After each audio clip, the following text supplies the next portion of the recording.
Chef Talk with Kyle Cherek is brought to you by the following presenting sponsors. When I come into a restaurant, I like to feel as though I'm an invited guest, like I'm one of their friends and they've invited me over for an evening experience. And that's what I like my food to convey as well to my guests, as though I'm cooking for them, I've invited them over, and I'm going to sit and we're going to have a great meal.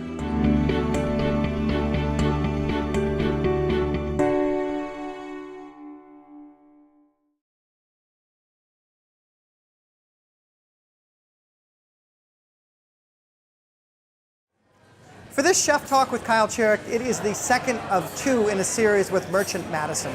And in that everything they do, it is cuisine and cocktails in concert. We sit down with J.R. Mocanu, their bar manager.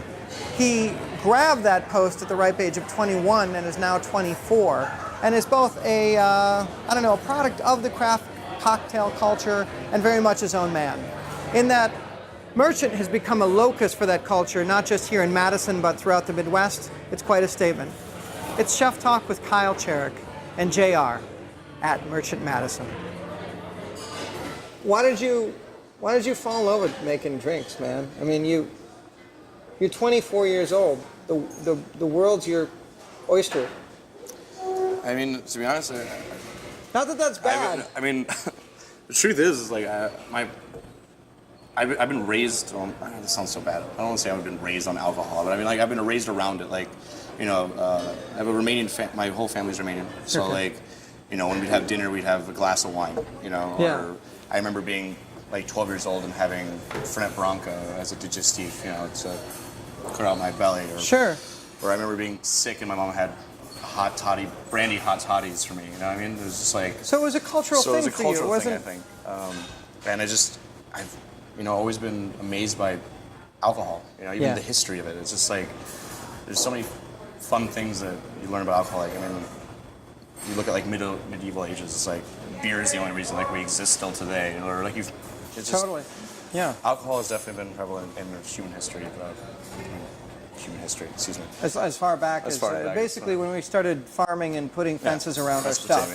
No, alcohol's been there. There's no fermentation of some sort. I've always been fascinated by it. Yeah. And I like a good drink. What's it like to be the bar manager for a hot place? Because you guys were the rage and the machine for the first, I mean, you still are. You haven't lost any shine, but it was like merchant. In a city that, it's another chef's phrase, but like, it's a small town, big city kind of thing. You guys were the shit. Still are. But what's that like? It was hard work. Don't get me wrong, to get there. I mean, it feels great now. I mean, like, we're just having a good time. We're still keeping up and working as hard as we ever have. Don't get me wrong, when I first signed on, I had no idea that, opening up a restaurant would be that. How many hours a week? I mean, easily, for like the first year, I was looking at like 85, 90, 95 hours a week, like just nonstop, open and close. But I mean, when you're... It's a young man-woman's game. It was... I kind of missed that, though. It was fun, Like, it was the work of it was great, and now we're kind of... we're very proud of what we've done. If craft cocktails weren't a trend, do you think you'd still have the drink pouring bug as much? I think so. I mean, I've always been... Let's say it was fern bars and daiquiris and blender drinks. I mean, at the end of the day, the reason I bartend is because I just want to have a good time with my customers and, with the guests, excuse me. And, just kind of party with people. And so whatever they're drinking, I don't really care. It's so I don't think even if it was just frozen daiquiris, I don't think I'd have a problem with it. Right. As long as they're having a good time and I'm having a good time. So talk about Bitter Cube and what they mean to you personally. Yeah, definitely. Nick and Ira took me on essentially as an apprentice. They taught me, and they shared their knowledge very freely and taught me everything I know, to be honest. Them and Eric Hay as well. Then I started making bitters with them. I worked with them for a while. I still work with them. Anytime they have any events, I go and help them out. To be honest, if it wasn't for them, I wouldn't have this career.